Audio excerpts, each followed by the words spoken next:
തദ്ദേശ തെരഞ്ഞെടുപ്പിൽ കോൺഗ്രസ് സ്ഥാനാർത്ഥികളായി മത്സരിച്ച മുഴുവൻ പേരെയും ഉൾപ്പെടുത്തി കെപിസിസി സംഘടിപ്പിക്കുന്ന വിജയോത്സവത്തിന് കൊച്ചിയിൽ അല്പസമയത്തിനകം തുടക്കമാകും.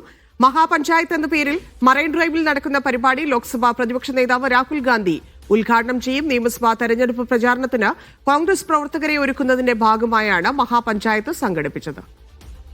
സിജോ വർഗീസ് ചേരുന്നുണ്ട്. സിജോ, അവിടെ ഡോക്ടർ എം ലീലാവതിക്കുള്ള പുരസ്കാരം നൽകി രാഹുൽ ഗാന്ധി അല്പസമയത്തിനകം തന്നെ ഈ വേദിയിലേക്ക് എത്തും എന്ന് മനസ്സിലാക്കുന്നു. മറ്റെല്ലാവരും എത്തിച്ചേർന്നു. എത്ര വലിയ സംഘവുമാണ് കോൺഗ്രസ് നടത്തുന്നത്?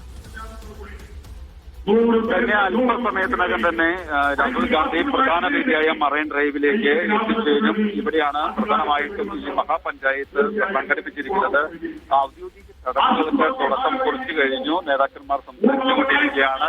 തദ്ദേശ തെരഞ്ഞെടുപ്പിൽ ജയിച്ച ജനപ്രതിനിധികൾ ഉൾപ്പെടെ ഏതാണ്ട് 15,000-ഓളം പേർ ഈ വേദിയിലേക്ക് ഇവിടെ എത്തിയിട്ടുണ്ട് എന്നുള്ളത് പ്രധാനമായിട്ടുള്ള ഒരു കാര്യം അറിയായിരിക്കും.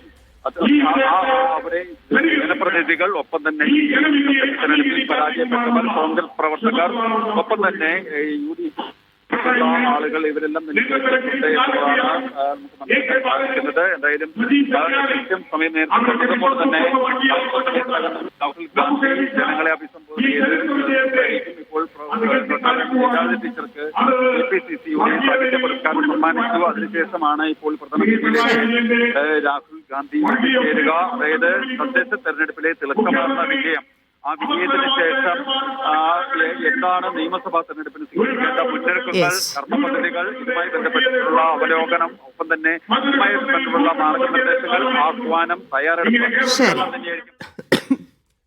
ശരി സിജോ, അല്പസമയത്തിനകം തന്നെ മഹാപഞ്ചായത്ത്